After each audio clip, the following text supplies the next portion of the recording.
And I believe we are live. Yes, I got the notification, so that means we are official. All right. Excelente. Rock and roll. Yeah, right. Oh, well, we're going to stick with that. All right, everybody. Hey, what's going on? Welcome to Red Pill Smash Bros, episode 4. We're going to be talking about female justice today. But before we get started, John Fitch is in the house as usual.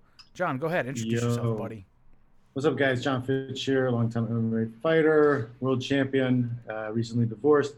Been entered this the manosphere space a little while ago. I've always been fairly alpha, I think, but I've adopted some blue pill ideologies over the years. I've shaken them recently in the game to help some people get rid of their weak blue self and step into an independent future of strong men. I have a couple sons who I want to make sure that they are able to go out into the world and there's strong men around and a strong government and a very small government.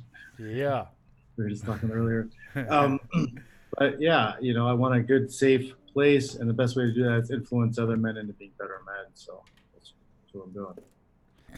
Heck yeah. Everybody, hey, what's going on? My name is Corey Capella. I am a former United States veteran. I was a pretty high-level dude.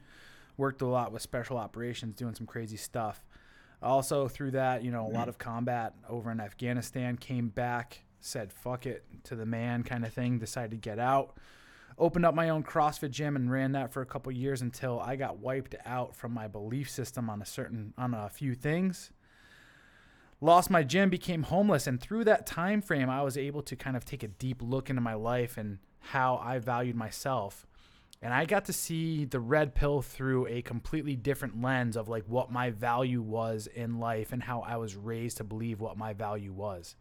As crazy as that sounds.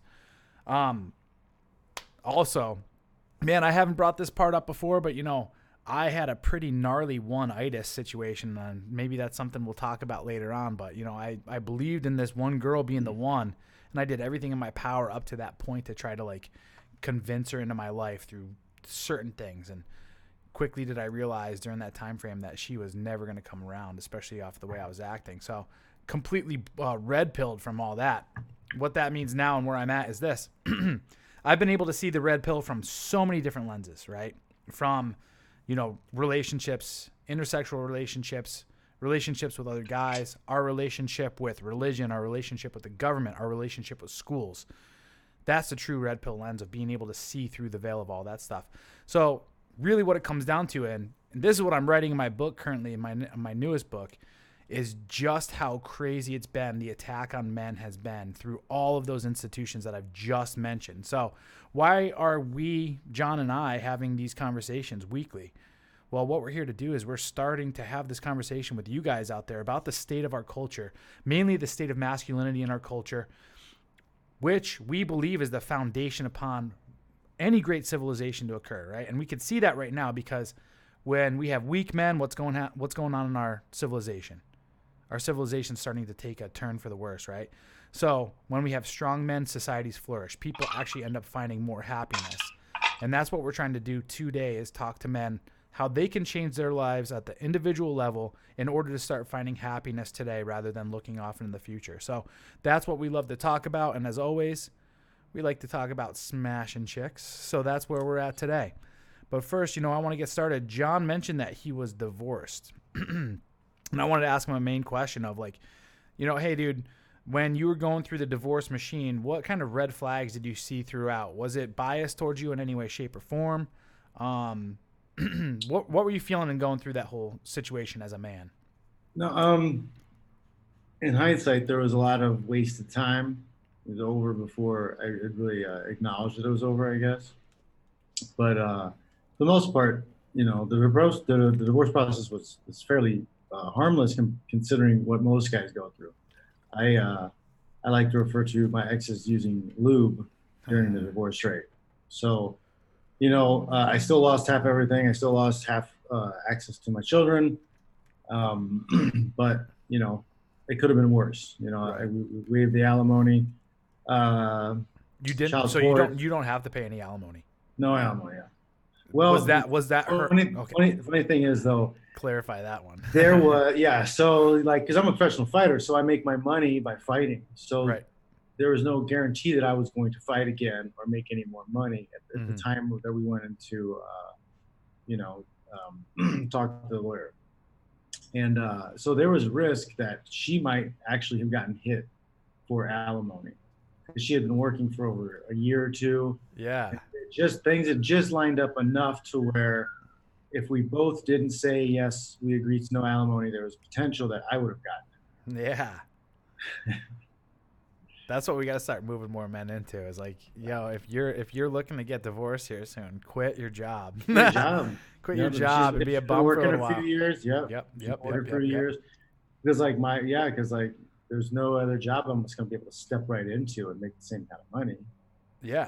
And you could easily argue that, I supported her for a number of years to set her up to get this job, and now she's got this job.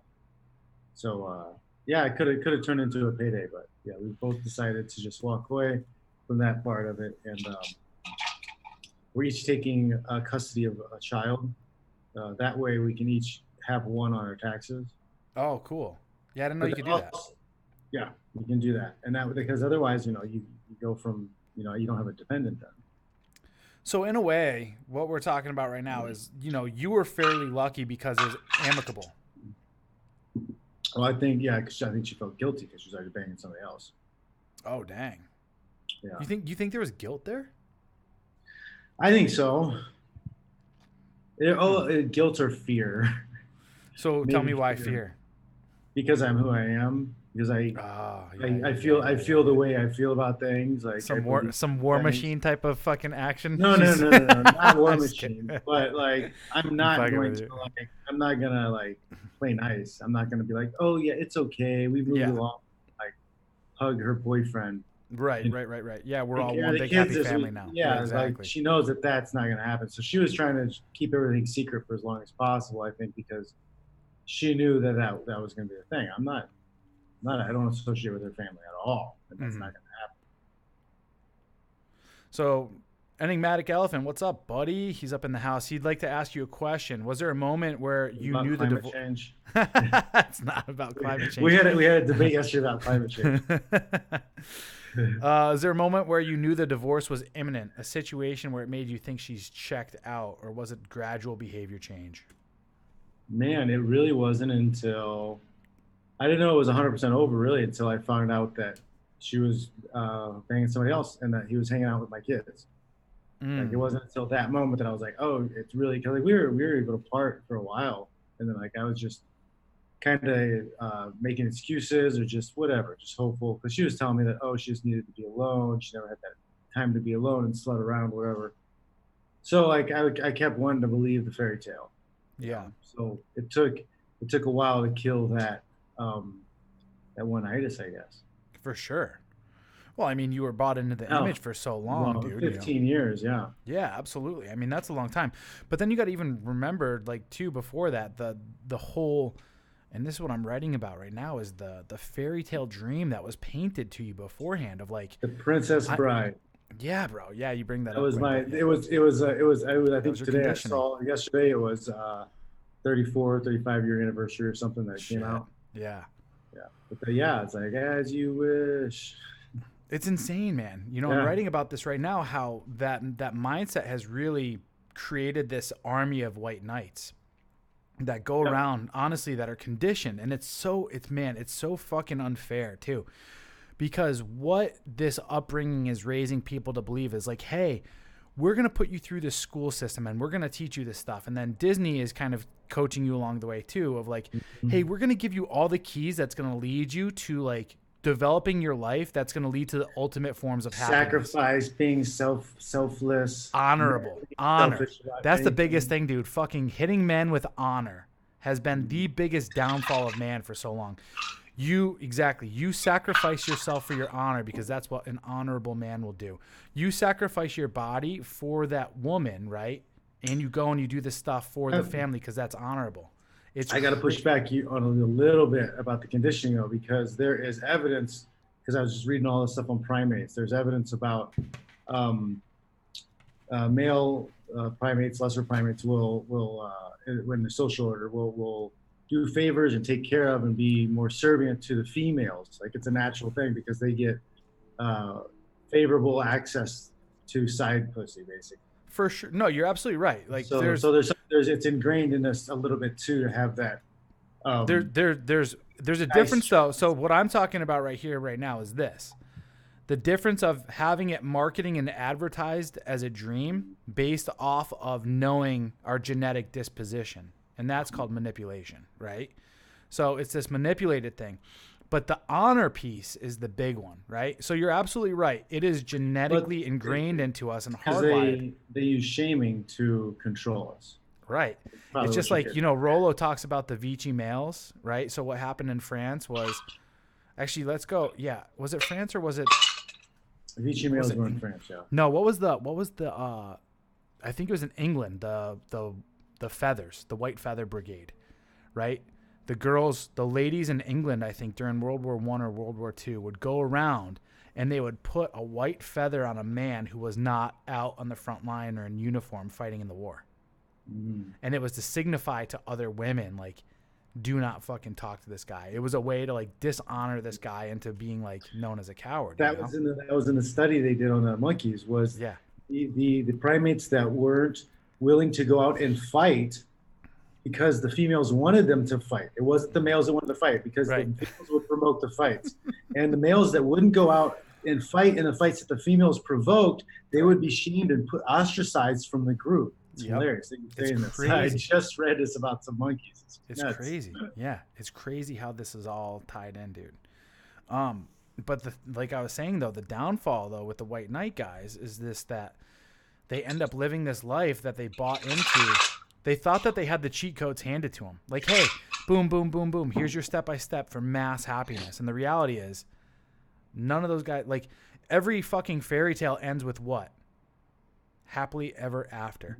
What the fuck does happily ever after mean, right? Like you got to paint you can't just say happily ever after. It creates this thing in your brain of like, oh, I go out, I slay the dragon, I get the girl, we get married, and then guess what? Everything after that moment is heaven, right?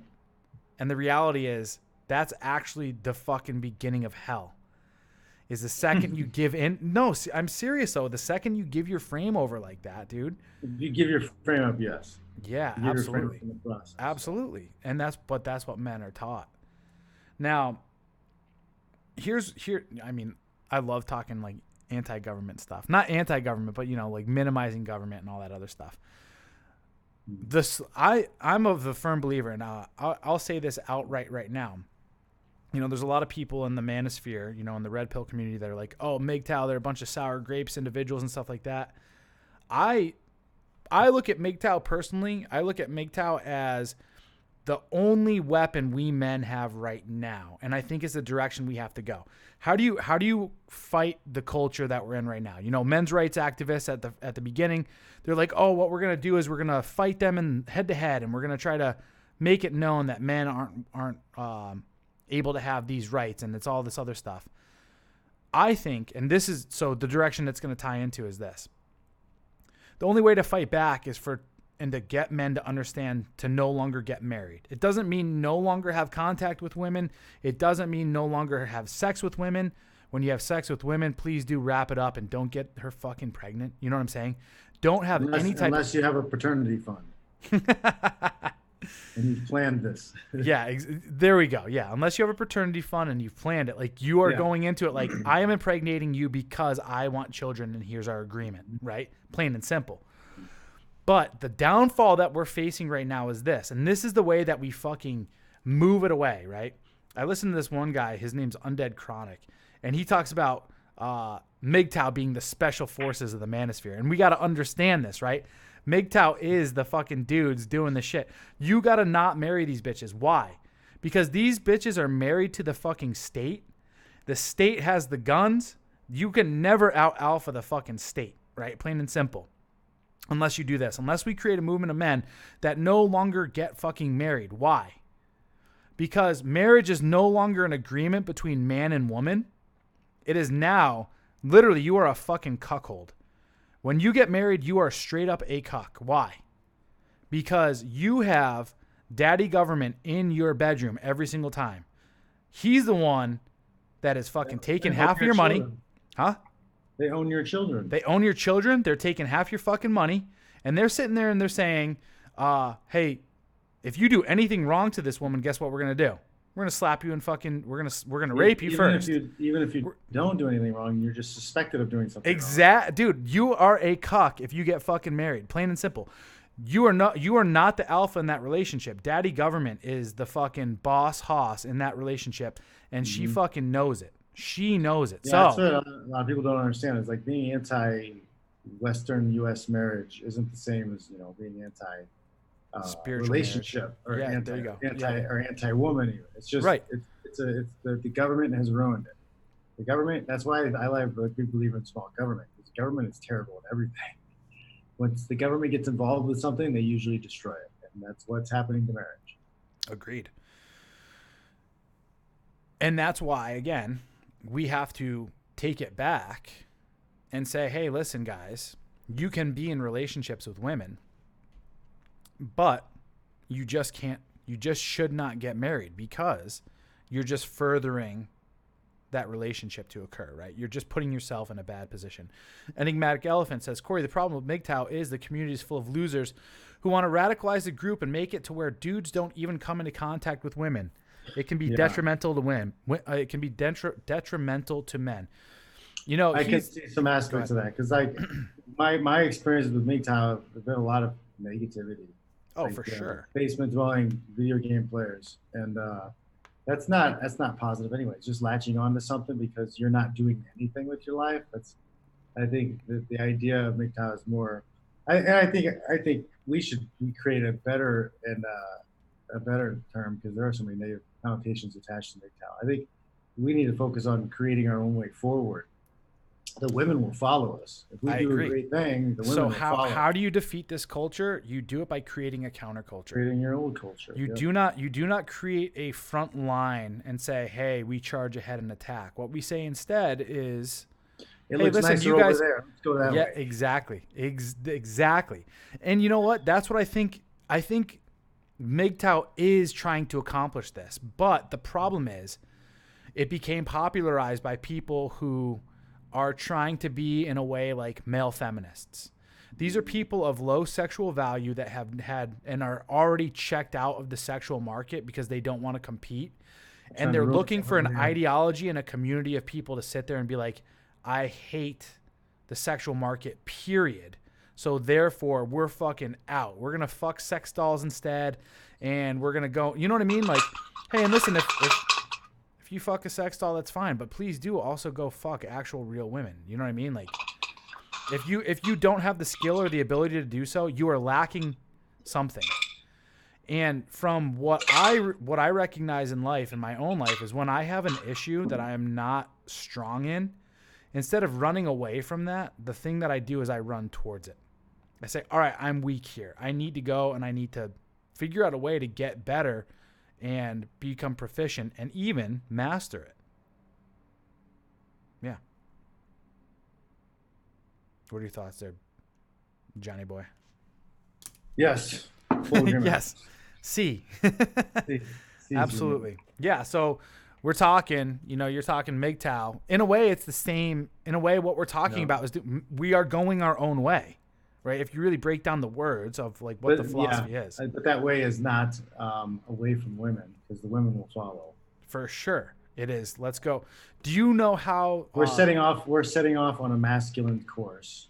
Absolutely. And that I'm still draw fucking women to us like a magnet. Exactly. Do you know how Rome was created? Violence, mostly. Testosterone. Rome was created because during that time frame, we were entering into a stage much like what's going on in America today. I forgot what the actual empire was before that. I think it was, the Grecian Empire or whatever. Athens was becoming super decadent and all this other stuff. And these two twin brothers were like, dude, shit is going crazy. Like exactly like what we're seeing today, fucking rise in homosexuality and like they're inverting the roles of sexuality and like men are becoming more flamboyant and it's becoming decadent. And they're like, this isn't going to last. This isn't going to survive. So what they did is they actually created a small group of people, and they picked out their own plot of land, right? And it was, a little bit further away off in the hills or something like that. And they created their own group of men, and they were outlaws. And what they would do is they would go back into Athens, I believe, and they would go and steal resources. Yeah, they'd go and steal resources, and then they'd come back, and that the same thing included, like what you're just talking about. They'd go in, they'd do that, and like they started to create their own counterculture, and the women followed. And unfortunately, a couple of centuries later or whatever, Rome became the greatest civilization, and then, of course, it fell, much like what we're seeing right now. But that's what happens, man, is like we go through these cycles. Crazy how history fucking repeats itself, man. Mm-hmm. But, hey, let's impeach Trump. Yeah. They just gave him the election on that, I think. What's that? I feel like they just gave him the election. Oh, yeah. We'll talk about that after. Yeah. Okay. Let's talk about women killing babies and not even getting prison time. Oh, yeah. What the hell was that girl's name, by the way? I don't know. It was like a cheerleader from somewhere. She buried Ohio. Baby. Was it Ohio? Oh, Ohio cheerleader. There should be, they have the Florida man, whatever, Twitter, the Florida man, and it's always some crazy shit that happened in Florida. So Florida man did some whatever. No, I didn't. Oh, is that why that's so popular? Like, yes. Okay, Florida man does something. Yeah. Yeah. So there should be one for Ohio woman. You think so? Yes. Oh my God. Ohio's well known for its women. Well, right. It's weird, but there's a lot of weird stuff that happens in Ohio. All right, let's talk about this real quick. Brooke Skylar Richardson. I started posting about this on Twitter a little bit too. Absolutely crazy. Can we stop and admire Brooke Skylar Richardson? Oh, that's a crazy girl name, dude. That's a fucking crazy girl name. I know just looking from the name Brooke Skylar not to touch that. And we'll get into it in a second too, because there's another girl on our list that we're going to talk about today where it's just like, do not touch. So Brooke Skylar Richardson, if you guys are unaware, at 18 years old, became pregnant. I think it was actually 17. Has a pretty crazy mom who's super overbearing.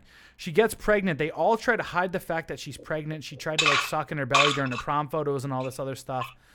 Ends up fucking birthing the baby in her backyard. And then fucking kills the baby, digs a pit, lights it on fire, and then buries it.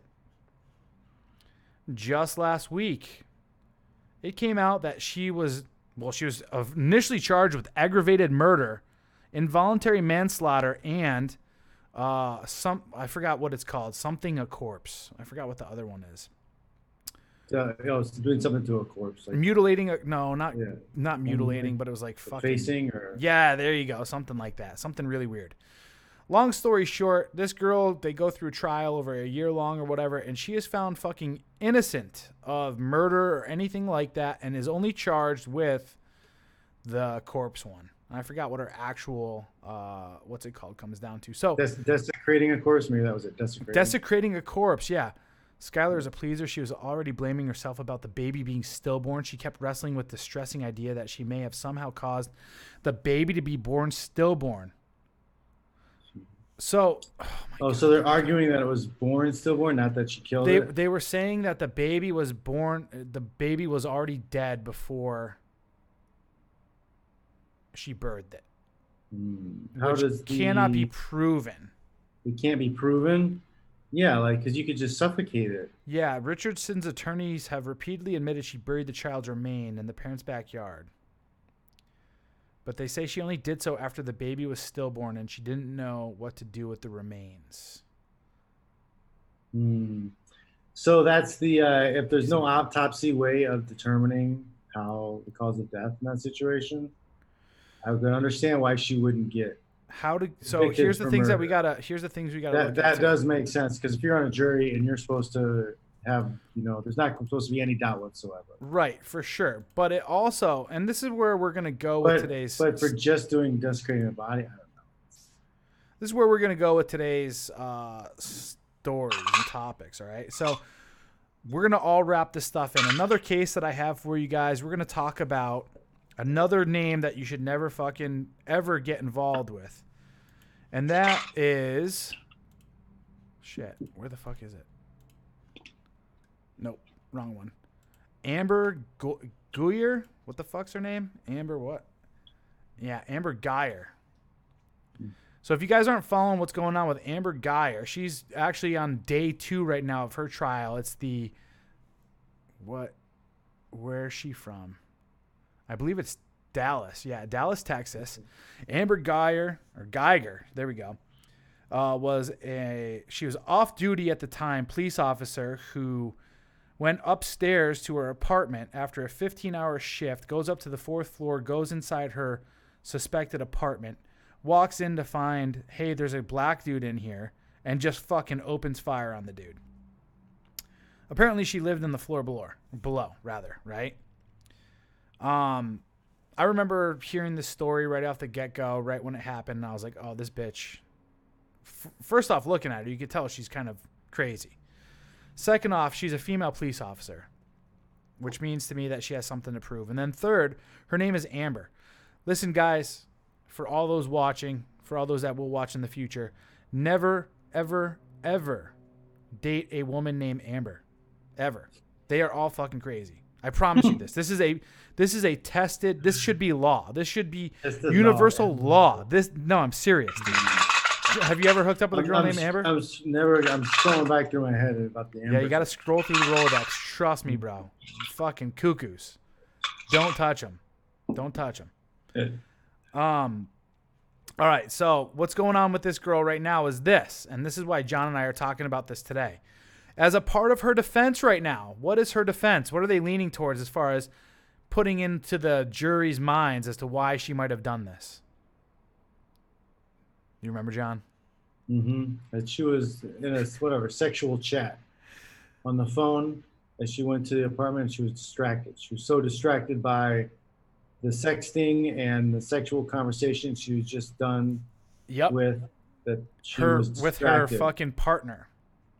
So the new evidence that's being put in as part of her defense is that she was distracted by the fact that her partner was sending her sexually explicit text messages, and it unnerved her. So her and her partner had been having an on and off again fucking sexual relationship. Surprise, surprise, when you put fucking men and women together in a fucking work environment that, oh my goodness, they're going to have sex, right? And that's what she's saying, is that she was distracted, and that's why she went up into the upstairs apartment.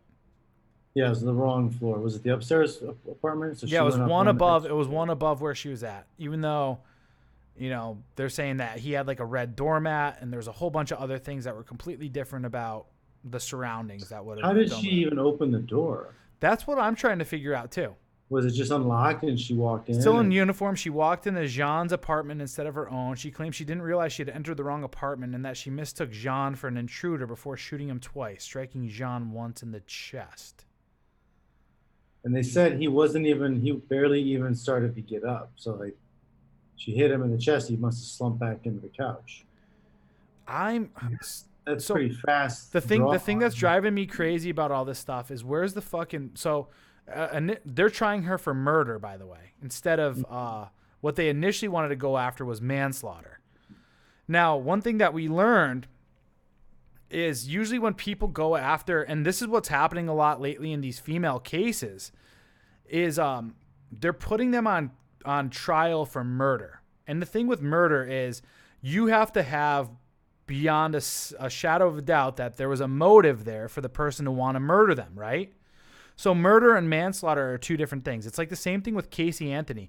They went after Casey Anthony with murder one, which I think is like a premeditated murder, right? But that's the thing that you have to prove in those courts of law, is that there was a premeditation to that murder. So if instead of charging you for murder 3, which could have been like murder 3 would be something along the lines of like, I just became so enraged and my emotions took over that I just killed him. You know what I'm saying? Whereas murder 1 is like, yeah, I took the time. I was guaranteed, like dead set, that that's what I was going to follow through with. You know what I'm saying? So if I go through with a murder 1, but in reality it was a murder 3, you can't technically charge that person with a murder 1 if it was murder 3. Right? Mm-hmm. So initially what they were going to charge this Amber chick with is with manslaughter, which she would get fucking definitely for sure charged with manslaughter, right? A lot of times they'll open charges with something higher than what they want to get because they're hoping to plea deal. True. But manslaughter being off the docket now, it's, I mean, that's going to be kind of hard. And what I hear nothing in the discussion about right now is this, is motive. Mm-hmm. What if, and I'm throwing what ifs in here because no one's talking about it. What if she had a sexual relationship with this guy? What if she was planning this whole thing? What if she knew, like, hey, after getting off a long shift, I can get on a phone conversation with whatever and just pretend like I was distracted, barge into this guy's house and kill him. Mm. You know what I'm saying? Like, and this is where we have to go. I'm sure they would have, DNA in the apartment. They would have text and phone calls back and forth. But no one's talking about any of this stuff, though. I mean, if it doesn't exist, then for sure. I hope so. If it doesn't exist, I would think before they got to trial. But nobody's talking about this stuff. Like, those are things that should be said in there. There was no, you brought up a good question. How the fuck did she get in there? They're not even saying that in the fucking, what's it called? Oh, Jean's door was unlocked. Yeah, so like, how did she get in? If I was getting home from work and I opened my door and it was open, right? Like, I would not go immediately into the house, right? No shit. You get out. Oh shit, my door's unlocked. There's a lot of missing information here. Right. That would make sense too. That even if that did happen, it was an accident. Let's go back to pulled her gun out, and then opened the door fast, saw somebody and shot him. Let's go back to the Brooke Skylar Richardson one now. Why isn't there? I watched the what's it called on Making a Murder. Making a Murder, where there was a burned fucking corpse, right? I forgot the chick. They fucking did autopsies on the bones of what they found, right? And they came up with a conclusion of how this individual was killed. If they found a fucking burnt newborn in a what's it called? Where is the documentation on the autopsy of how this baby was possibly killed or died? Where's the forensics? Where is the forensics, dude? You know what I'm saying? Let's talk about one more case. I don't know if I brought this. I think I sent this one up to you too. This one kind of hits close to home, just because it's right up the street from me. Caitlin Burcham. So Caitlin Burcham was just recently sentenced. This is in San Diego. She was the mother. She was the president of a PTA of her kid's fucking school, right? She embezzled $14,000 from the charter school, and she was found guilty of felony forgery, right? So once you surpass $10,000, I believe that leads to grand theft, right? That's a pretty significant charge. The charge, convicted of forgery and grand theft, which would have faced a potential 3-year, 8-month prison sentence, according to prosecution. Per the terms of her probation, though, get this. So she was just charged with probation. Burcham will have to complete 15 public work service days and make $10,000 in restitution to the PTA. If she pays the $10,000, her forgery conviction will be reduced to a misdemeanor, according to prosecutors. Now let's talk about one more. There we go. Brittany Zamora, recently sentenced to 20 years for having sex with 13-year-old student. Okay. She's been sentenced to 20 years in prison. So let's give a little details. So Brittany Zamora recently pled guilty to sexual conduct with a minor, a 13-year-old boy, having an ongoing sexual. She was 27 at the time, having sex with a 13-year-old boy. He was in middle school. I forgot what her sentence was, though. And this is something that we can actually see. If we go back and look at all the cases that have come up recently, none of these women are actually serving time behind bars. There was a case that I was trying to look for before we hopped on here, where same ages, woman with a 13-year-old boy, teacher, facing, I believe it was like 10 years or more in prison. They only gave her 10 years of probation and said that it was unfair that they take away her teaching credential and put her in jail and take away all that stuff from the years of hard work that she put into into getting that teaching credential. Dude, that's fucking insane. No accountability. So this is where we're at in today's world, John, and this is what I'm trying to talk to people about is this. Like, this is why I'm fed up because, you know, every single day when I log on to the Twitter sphere or into the interwebs, dude, you know, someone's sitting there telling me as a white man that I have all this fucking privilege in the world. And that men, we belong to a patriarchy, right? That everything in our society right now is systemically created to benefit men. But yet here I look at the prison population, which is what, 92% male. I look at the rape statistics in prison, which actually far outweighs in Western society men getting raped more than women. I look at men who commit first-time crimes here, right, along the lines of like grand theft or shit. I mean, how many people are in jail right now just for possession and intent to distribute marijuana that are in jail for fucking 10 to 12 years? You know, I'm sure we could find the cases there. But here we are, we're looking at women who are committing murder, that are doing things that are absolutely nefarious, and they are being held accountable to what? What justice are they being held accountable to? What are your thoughts?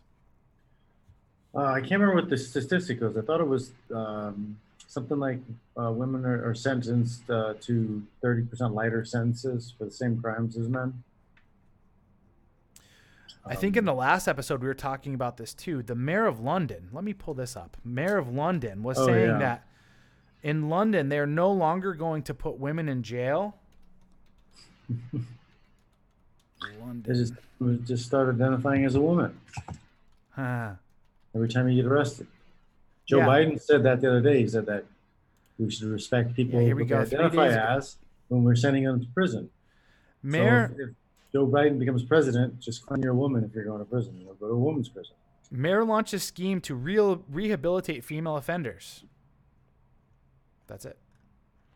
So instead of putting women in prison because he said that women have been fucking treated so poorly under the patriarchy, women who commit any crime will instead go through rehabilitation rather than going to jail.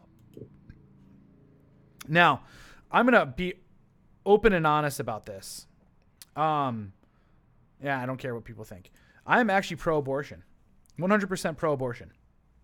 I believe, though, and this is where my stance is on abortion, though, I think that the only way that a baby should be born is if both parents say yes. So I believe a man also has a right when it comes to an abortion. And if he is not willing or does not want to be the father, then guess what? She should get an abortion. If she doesn't want to be a mother and doesn't want to have the kid, guess what? She can have an abortion. If both of the parents say, all right, hey, it's a go. All right, cool. Why is that? I'll explain that later. I'm going to explain that in my book a little bit too. It's just human rights at this point in time. You know what I mean? If you're not ready to be a parent, I would much rather you say, hey, let's nix this before I fucking give birth and have to be responsible for 18 years of this child's development and raise a fucking another piece of shit human being. That's me, right? That's my opinion. But I think both people need to be able to weigh in on that. When it comes to murder, however, when it comes to this girl, Brooke Skylar, you know, she had all the options in the world to be able to have an abortion prior to. Once that child leaves the fucking womb and descends and takes its first breath, that is a human being. Plain and simple. You had 9 months. You had 9 months up to that point in time to be able to say, yep, hey, guess what? Not ready to be a parent. don't want to be a parent, this isn't going to happen kind of deal. But the second you allow that child to exit your body, guess what? That's a fucking human being because you made the choice to give birth to something, right? What she did, let's say the baby was born alive, was she fucking committed murder. She committed murder. Should she be held accountable for that, John? She committed murder, yes, but it's such a sticky situation. How do you prove it? And why didn't anybody try to look into it to prove it? I'm also going to be openly honest about this. When I listened to it, when I heard this happen, I sat there and I thought about, because, you know, I'm taking into consideration, this is an 18-year-old girl. And, you know, she made a mistake. Right? Like, she made a mistake. She made a mistake of getting pregnant. She made a mistake of all this stuff. She was probably scared and all this other crap. And then I had to sit there and I had to say, you know what, dude? Maybe you're taking this into consideration because you're looking at this young, cute, you know, cute. We'll say cute in the aspect of it being like a female. She's young. She's 18. She's at her most fertile. She, you know, men, we have this thing inside of us where we try to, and this is where we're going, and this is where I'm going with the entirety of what this discussion is we have threats. What's that? We don't see females as threats. We don't see females as threats, and we want to give them the benefit of the doubt constantly. We look at them and we're like, oh, you know, exactly. It's not a threat of like, oh man, that's actually, they're doing something in order to cause harm. And that's what's wrong with our justice system in today's world, is that stupid blue pill masculine frame is applied to our justice system. And it's a fucking damn shame because that's exactly why we are in the fucking world we're in today when it comes to divorce rape, when it comes to the policies that are being created in the world today, when it comes to so many things. We stupid fucking idiot men have sat there thinking that women are harmless. And we've given them the green light to just understand that they can do whatever actions they want. And guess what? There are no fucking consequences. So how do we get it back? You know? What do we do? What should have been done in this case? What should have been done with this girl? I mean, let's say the baby was born alive and she fucking killed it. Let's say she fucking suffocated it. Heard it crying, was just like, fuck, I can't have a kid. Suffocated it. She could have just let it sit there until it died from exposure to the elements. I mean, who knows? Who fucking knows, dude? We don't know because no one did a fucking autopsy, dude. Did they do an autopsy? Did they try to the coroner and give a report? Is there a report somewhere to read? I don't know. Let's pull it up. Let's see. That was this chick's name again? Brooke Skylar Richardson autopsy. Brooke Richardson baby autopsy. All right. Oh my God, no way. Brooke Skylar Richardson's baby's death ruled homicidal violence, doctor says. Oh my God. A forensic pathologist said Brooke Skylar Richardson's newborn daughter died as a result of homicidal violence, but she said she cannot determine how exactly the baby died. The forensic pathologist testified on Friday morning in Richardson's murder trial. Performed the autopsy on skeletal remains of the newborn and found 6 fractures on 2 of the newborn's skull bones. She bashed his head in. Oh my God. Oh my God, dude. Oh my God. What is wrong with people? She said she cannot determine if the bones were fractured before or after death. So maybe she had somebody punch her in the stomach when she was pregnant. Dude, do you think really that someone could fucking punch you in the stomach and cause 2 fractures to a baby's skull? I don't know, man. Mike Tyson? I mean, yeah, I know, right? Mike Tyson hit guys so hard he fractured their baby's skull before they were conceived. John, this is where we're at right now, though. Is that every time we're presented, that's wild. Every time we're presented with the truth, even me, I was like ready to push back a little bit. I was like, well, we don't know. Right. You know, we didn't see the autopsy report. This is a masculine reaction, dude. I don't know why we do this, But we do but women do this the most, especially when it comes to women. Well, maybe going to right. give the benefit of the doubt. No, she bashes kids one way or another. She bashes kids' head. She fucking took a rock, dude, or she took that thing and fucking like smashed it against the fucking ground, dude, to get it to shut up and die, right? Like, tell me that's not murder. Man, is that not the fucking definition of murder? That's wild. But yet, this cute, blonde, 18-year-old homicidal trauma. Dude, that's what I'm fucking saying. Not guilty. Not guilty. Now, let's get into it with this one, too, because I know for sure, you know, when I was fucking 15, 16, 17 years old and I was in high school, I had some cute teachers. And, man, would I have loved to have had some of those teachers come up to me and be like, Corey, what's your number? I want to suck your dick after class. I'd have been like, fucking awesome. Let's go. Let's fucking go. You know what I'm saying? But here's the thing. With fucking authority comes responsibility. If male teachers have to fucking keep their dick in their pants and not fucking talk to their female students, what's that? It's where I'm at. It's got to be equal treatment on both sides. Right. Dude, all of this stuff has to fucking be fair under the law. This is the only place that equality can exist. Right? Equality doesn't exist in outcome, but equality can exist in justice. And the thing that we're starting to see right now in today's world is this.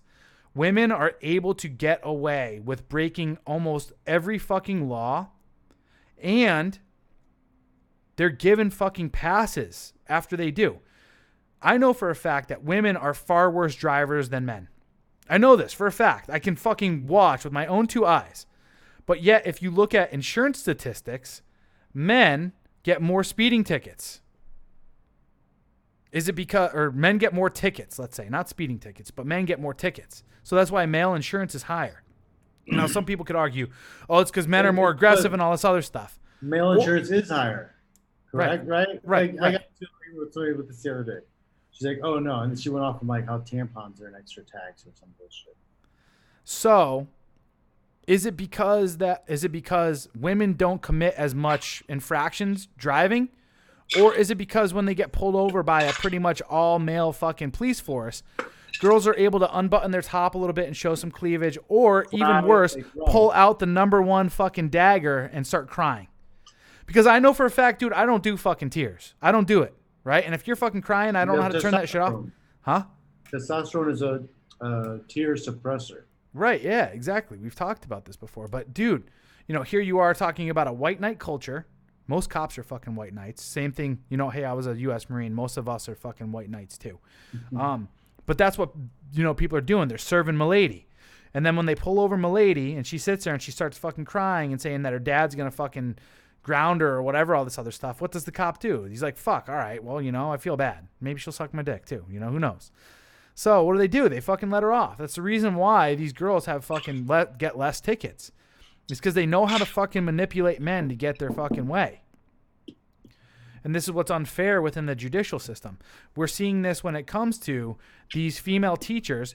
Most guys are like, yeah, it's no big deal. Nah, you know, when you were a kid, I bet your fucking 27-year-old teacher wanted to fuck you, right? But the fact that we sit there and we don't hold these people accountable is the reason why it's continuing to happen more and more. It's a power play. It's a shit test to the fullest degree, right? It's the same thing, too, right now with and this is why I'm telling men not to fucking get married, because you don't want to go through the divorce court.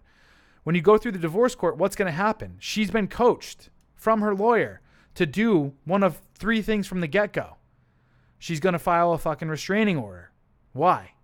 Because that's going to help her out in the court to say, oh, I fear for my fucking safety. That is all a woman has to do. Women are trained to say this now. I feared for my safety. He was violent. He said some negative things. I was emotionally, physically, and sexually abused while I was in a relationship, right?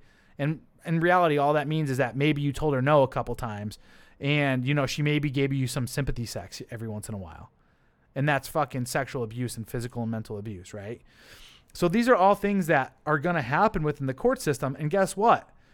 Because men have been taught to believe all women now, what do?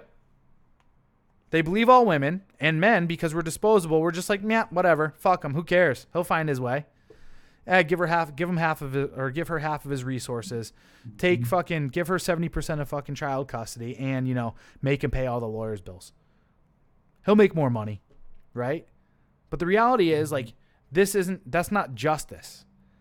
Just believing women because you have this fucking predisposed disposition to want to believe them doesn't make it right. It doesn't make it right. Justice is justice.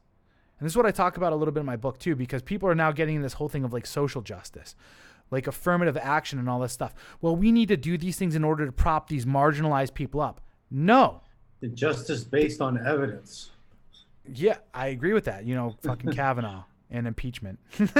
Yeah. Right? And pretty much anything else the far left is pushing. I agree. And that's what we're being. Evidence to support their bullshit.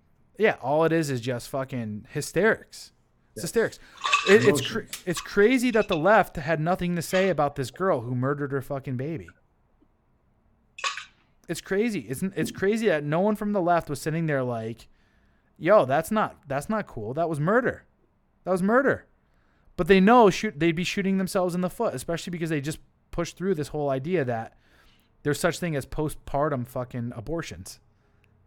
So essentially in their eyes, that was a postpartum abortion. Yep. Oh, she didn't want to be a mom. Her body, her choice. No. You literally just physically acted upon another human being's fucking property, right? You killed them. That's murder. Like, you deserve to fucking go to jail. And I'm telling you, me personally, I had a guttural reaction. I was like, in my mind too, trying to rationalize it. Like, does this 20-year-old really need to fucking go to jail for the rest of her life for fucking killing her baby? Mm-hmm. Yes. And the answer is yes, but still in my mind, I'm like, huh? Resoundingly yes. I agree. 100%. Agreed. Give her parole fucking 20 years from now or something like that on good behavior or whatever. But she needs to fucking go to jail. They should. She needs to go to jail. They should send her around to high schools like freaking Hannibal Lecter. And then she should go and talk to girls about, premarital sex and making the right choices. Right. Agreed. That's what her role in life should be from now on. Make up for the murder of that child. Because here's the thing. What standard do we apply? She was over the age of 18, which means she was a fucking adult. Right? She met that standard and she committed murder. So what do we do? To a child, a newborn baby. Yeah, I know. And aren't women supposed to be like more empathetic and caring and nurturing in this stuff? Like, I thought it was only men that were violent towards their kids. Now, the last little piece of tidbit or little bits of information that we got to talk about is this. The Me Too movement. We talked about Alex Holoka recently, and these women that are just throwing out these false rape accusations, and now it's ending up with men literally committing suicide, losing their jobs, losing their families, and all this other stuff. Case in point that's just recently coming up too, I think I mentioned this, Christine Blasey Ford and her lawyer came out and openly admitted that the charges against Justice Kavanaugh were completely falsified. They did it in order to protect Roe versus Wade. So they were doing it as a preemptive thing. Mm-hmm. This is where I want it to go because I'm very philosophical. When it comes to justice, women are capable of rape. Men rape physically. And we've created this whole fucking illusion around it in the world of like, oh my God, that's the most evil thing in the world. But women have a responsibility as well too, socially. You have a social duty to not socially rape a man. And what does that mean? When it comes to throwing out the term rape like it's being thrown out right now, you have a duty as a woman to not falsely accuse men of rape. You have a duty. That is equally, I think, even more disgusting to falsify a fucking rape accusation against a man. And the thing is, what do we have going on? What kind of punishment is out there for women who falsify rape accusations against men? They actually do. What's it called? They actually do have charges pushed against women for this. But the thing is, guess what? We don't do. The only one case that I've recently heard of it happening was one woman who was charged for this. And I think she got I forgot what it was. She was a fucking wildebeest of a feminist too. But the only reason why she even got charged for it is because she did it 15 times to 15 different people over and over and over again. So it was such an extreme case. It was such an extreme case that they finally had to charge her because she was just doing it en masse. They were like, dude, this woman is crazy. So it's like the only way we fucking ever charge women with anything in the justice system is if it's something that is like to the 100th degree breaking the law. Not just, hey, like I've broken the law and it's pretty bad, right? It's got to be something where it's like egregious. So what the fuck do we do, John? Because I hate bitching about stuff without having a solution. I hate that. Well, you need to have highly developed crazy or cradar, I like to call it. You have to have highly developed cradar to avoid these women. Women in the first place, right? You need to identify the red flags. You need to identify the problem situations around them. Don't date Ambers. It's number one. Yeah. They have Skylar in the name anywhere. Yeah, it could be a word, but like basically, don't just randomly hook up with anybody before you know enough about them that they're not going to stab you when you're sleeping or cut something off or abuse your children or something. I think the men are just going to have to be a level better than who they're sleeping with. Like, you know, I've done it in the past with the one night stands. Like those can be a lot of trouble. You don't know what that person is. She could be cool that one night, but she's a complete psycho the rest of your life. That's why I don't let them sleep over. I don't know who I'm sleeping next to. We can fuck, but sure, you could go to sleep. They could rifle through all your stuff, go through your pills. Nah, I'm good. I don't want you in my house. Like, see ya. Well, this is why, you know, I bring up the question because I have the solution. I'm not going to talk about it here. It's actually going to be in my next book. That's what I'm writing about. I'm looking at the flaws of all of our society today and how we've had this decline in masculinity and how we can create a new society, because that's what you and I are talking about doing. We're going to fucking vamoose and create our own. How do we structure this new society, though, right? And the biggest thing is obviously, you know, you got to teach men this kind of stuff. You literally have to red pill boys at 13 years old, 12, 13 years old, and you have to teach them this stuff. This has to be part of their mindset and their frame. And in doing so, you need to teach them philosophy and you need to run them through logic gates of understanding justice, right? We can use these cases that I just mentioned and we could have these discussions in an open forum. And we can have the superior mindsets rise to the top. And that's how we create a justice system, you know? But it needs to be a part of the fabric of the entire civilization. It can't just be the ones and twos, because otherwise we'll see it fucking go away. We'll see it dwindle away like what we're seeing right now.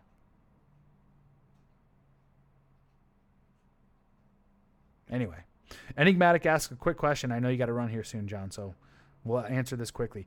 He asks, can I get an explanation on what frame is? Just a quick rundown. You want to take a stab at it first and I'll clean it up, or do you want me to go? Sure. To me, frame is, you know, what's your idealized self? Like, who do you imagine yourself to be? Who are you trying to be? You know, how do you see yourself? And you are needing to develop the characteristics to make that who you are all the time. So you become that. It's just who you are. After a while, you don't even have to really think about it. It's like learning how to walk. But you have to decide first, like, who am I? Who the fuck am I? To me, I'm a guy who gets up early, gets my shit done, takes care of my kids, you know, fights people for money sometimes, right? Has good hair. It has good hair, tries to help other people. You know, like, who are you? And you try to push and keep everything that's not in your frame and who you are outside of that frame. And that could be, you know, drug addiction. That could be sleeping with fat skanks. That could be all kinds of bad behavior, playing video games 14 hours a day. Whatever it is, you can make that a part of your frame, but then you have to be disciplined and stick to it. And what's going to happen is you have to develop your frame first on your own. And then when you start getting around women, you're going to have to battle with maintaining that frame around the women. They shit test you, and that shit test is they're trying to tear that frame down and see if you're just a phony carrying around this outside frame or if that's really who you are. Absolutely. Now, John talked about it from the personal perspective, but I'm going to talk about it not just from a personal, but from like a societal. and even spiritual. Now, right now, what we are living in is we are living in a very feminine dominated frame. We call it the gynocentric or the gynocracy, right? Everything that we have going on within our world today benefits women. Everything. Everything is created for women to prosper, plain and simple. From a masculine frame, however, the masculine frame, and this is the difference. If you start to look into this mythologically, you'll look at the difference between the masculine and the feminine. It's also, the light and the dark. The dark is chaos. The dark is destruction. The dark is, the unknown. Whereas the light is, the individual. It is the control, and it is the center. And what we're seeing right now is a lot of injustice. We're seeing a lot of chaos. Absolutely. Yeah, women absolutely dominate the social world. That is their environment. But men, we dominate the material world. We dominate things like the political sphere, the military sphere, the corporate world. Anything you see that is actually structured and set up as a system within civilization is due to men. That is the masculine frame. That is the masculine world. So how do we set up a frame is like what we're talking about. Well, the thing is you have to teach it. And that's what's been withdrawn from men over the last 70 plus years, is that frame has been slowly whittled down as men have left the household and instead turned their life over into like working jobs, so that as their boys grew up, they only saw the world from a female frame because they weren't taught this stuff from their fathers. The void was filled in with watching the TV and getting their idealized frame from these characters. Mm-hmm. And that's where Disney came in, is they learned quickly that the frame of a man should be the frame of one that has male and female as equals, as male looking to go and find this woman to complete them. And then once they find that woman, it's happily ever after and there's no more work needing to be done. Sacrifice everything for her. The masculine frame is this. Your life is greater than any one woman in this world. Your life's purpose is greater than any one woman in this world. Your love for your life is greater than any love for any one woman in this world. And that's where men have gone wrong today. They've traded their masculinity in for this idealized version of this addiction to a lustful relationship rather than loving themselves and loving what men produce in society and civilization. That's it. Knowledge dropped right there, boys. What are your thoughts on that, John? Johan? No, you have to define your frame, even if it conflicts with the frame around, what the norm is. Because that's where a lot of us are. We're recovering because our frame was a little bit softer, where we would take hits and give up ground to make the girl happy. You end up losing everything. Yeah, if you acquiesce any one bit of your frame, you're going to lose. You're losing, right? And it's not to say you can't, there's always going to be a fine line. There's going to be a dance. But it's, anyone who masters anything, they recognize when they're starting to lose their center and they quickly figure out a way to get back onto center. And what happens is we've completely, as a society, as a masculine society, completely lost it. And that's why we're in a tailspin right now when we're just trying to figure out a way to rebalance. So anyway, with that said, hey, again, my name is Corey Capella. So, hey, one big thing, a buddy of ours, Modern Life John, Modern Life Dating, yep. He is opening up his body language mastery course. I believe you have to register before the 27th. So we're only 2 days away right now. It is going to be the first link in when you look below in the, summary of this. So if you're interested in getting into body language mastery, it is absolutely necessary because as we've talked about so far, when it comes to frame, most men don't understand how to communicate with women. The thing is, women don't communicate through words. They communicate through their emotions, which are told through their body language. You are going to be able to quickly determine whether or not this woman is into you when you're on your dates with her, and whether or not it's something that you want to go about investing more energy or resources into in order for you to smash. So I do look forward to you guys signing up with Modern Life Dating, Modern Life John's body language mastery course. I too also have an online dating mastery course. You'll see the link below. If you are interested in figuring out a way to master your online dating and get the results that you want in order to use your body language mastery, please do click the link and purchase. You will become a G when it comes to online dating, and you will increase your lay count plus become a fucking uber masculine, awesome alpha male. All right. So please do check that out. Also, follow me on Facebook, follow me on Twitter, follow me on Instagram at Corey Capella. Go ahead, John.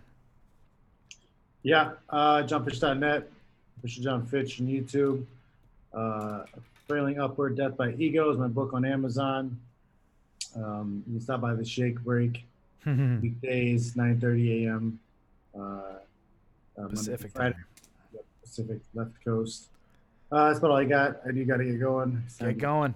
Jiu-jitsu. Right. Well, first dinner, then jiu-jitsu. Get it. All right, dude. Good chatting with you. We'll talk later. Everybody else, take care. We'll see ya. All righty. Take it easy.